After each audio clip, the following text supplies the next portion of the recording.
Well, welcome to another tutorial, and in this video we are going to be looking at transitions in a little bit more detail, and we're using Final Cut Pro 10. So this is the main editing screen that I'm sure you're all familiar with.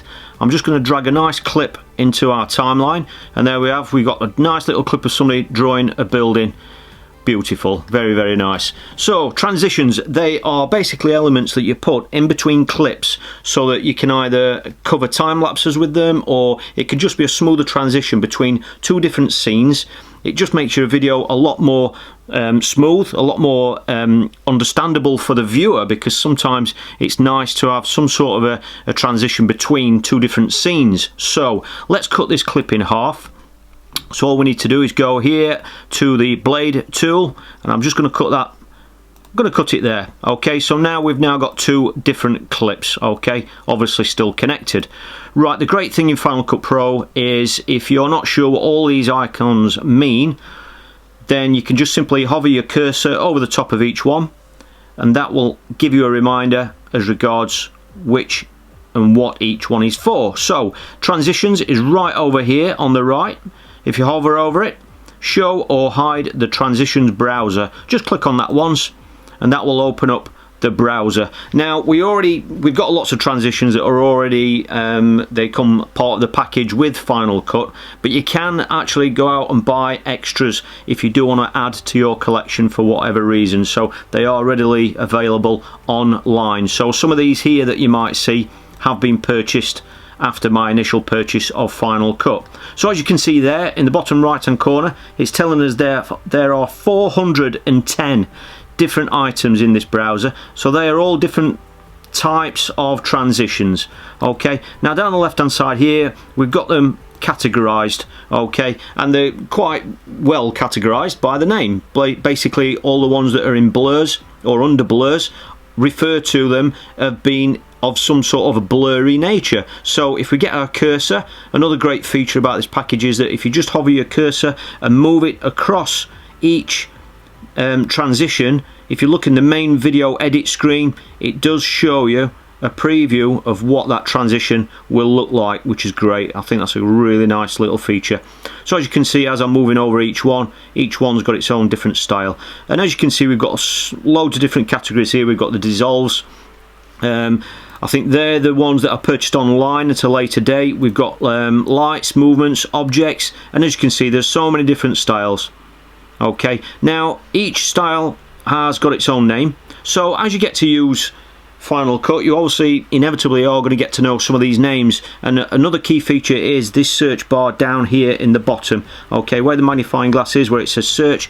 If you are in all, for example, you've got 410 different transitions there. If you want to fast forward to any particular one that you're actually after, if you already know the name of it, if you click down here in this search bar and just type in the name of a transition, so we'll go with cube, press enter, and there we go, it's come up with two there straight away that are called cube, or got the word cube in there. Okay, just a word of caution here, if you do leave that name in that search bar there, these will remain here. Okay, but if you want to go back to your main menu where they all are readily available for you to scroll through, then you need to just take that out of that search bar and then you'll get your full list back. Okay, now what we'll do is we'll go with cube, because that's one that we've just already looked at, and we'll run the cursor across it so we get an idea of what it's like. And there you go, it's basically a transition of the effect is a cube being turned round. Very nice. So let's use this one. Right, all we need to do is to get it, we need that over here because we're going to put it in between our two clips. Now all you need to do is just click on it, start dragging it over, and what Final Cut will actually do is it will kind of guess where you're going to put it anyway. So sometimes you don't even need to drag it all the way over to your transition or to the gap within the clips, but in this case we'll drag it right over and place it in between the two clips. Okay, so as you can see it's highlighted. So if we just run it, I'll move the time bar over there and I'll run the video just so you can see it. There we go, fantastic, very swish. Right, so what we can do is, this transition is still highlighted in yellow.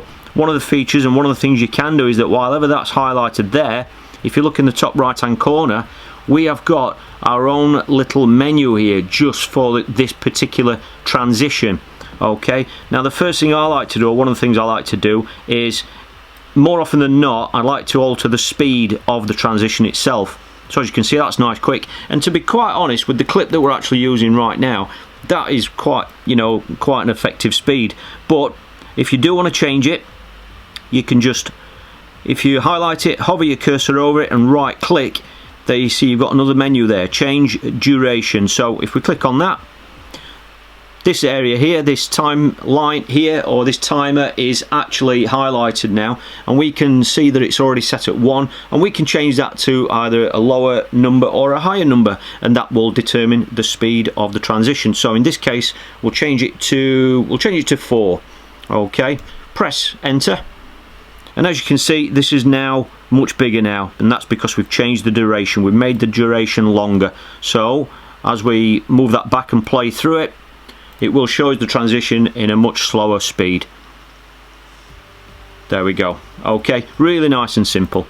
Alright, so the other features that we've actually got with this transition, what you'll find is that whichever transition you select from down here and put onto your timeline, you will have a menu for it up here, and each transition is different. Now this is something I didn't realise when I first started using this program 3 years ago, is that each different transition has actually got its own features specific to the design of that particular transition. So in this particular scenario, we'll take a look at another one in a moment, but as you can see, this one, it's called Cube, so that's the name of the transition, and we can change the spin direction. So at the moment, the spin is going to the left. Okay, so as we run the video, it's going to the left. So what we can do is, while it's still highlighted, we can change that to the right, and then we'll run the video again, and then this will spin the cube in the opposite direction. Really simple to do, and as you probably saw from the drop down menu, we can also spin it up or down. Okay, so we'll have a quick look at the up, and that spins upwards that way, and you can do it downwards as well. So already you're building quite a bit of individuality into each transition. So whilst a lot of people will be using the same transitions, you can put your own little personal spin on it, no pun intended. The next thing we've got down here is we can change the view of the cube. So if I just change that back to the left, for example, oh no, we'll go up and down, we'll leave it on up. Okay, so at the moment we're viewing the cube spinning up. Okay, but if you have a look at the point of view, we're actually looking at it as a cube but from the outside. Now what we can do is actually change it so that we're looking at it from the inside. There we go. So if we run it again now, the actual view you get now is as though you were on the inside of the cube. Very clever. The other feature that we can actually use with this, which doesn't really apply to this clip, but we can actually change the audio as well, because as you can imagine, when you're transitioning from one clip to another clip, each clip, if it's a video with sound or music or some sort of audio attached to it, then each clip will have its own audio, and what you can actually do is you can actually control the transition. Because you're changing from one clip to another, there is a transition of audio as well as the visual side of it as well. Okay, and that is where you can change that here. So it's the fade in and fade out, so you can actually change whether you want the sound to go down slightly whilst it's transitioning and then increase again as it flows into the next clip, and you can do that as it's coming out of the clip as well, or as it's coming out of the transition. So you've got complete control over it, but like I say, each feature, this is obviously specific to the cube transition. So let's just have a quick look at another transition. We'll just delete that one out of the way. We've still got our two clips there, and what we'll do is we'll go to, let's have a look at another one, curtains. Let's have a look at that one. That's pretty much as the name suggests. Okay, so let's have a look at that while it's actually in motion.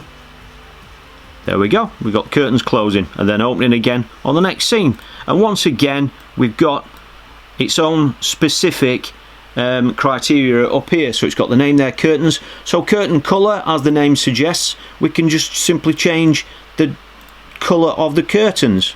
Okay, let's just run that in black. Okay, simple. Alright, you can also change the animation as well, so you can have them close only or open only, and then you've also got the audio as well. And as with all the transitions, again, you can change the duration if you wish. It's just a really nice simple way of putting a personal touch on a very common detail within the program, but it can really make your videos a lot more enjoyable for the viewer, and it really helps with continuity. Well, I hope you found this tutorial helpful. If you have, please give it a thumbs up, and don't forget to subscribe if you want to see more videos. Thanks for watching, and I look forward to seeing you all in the next video.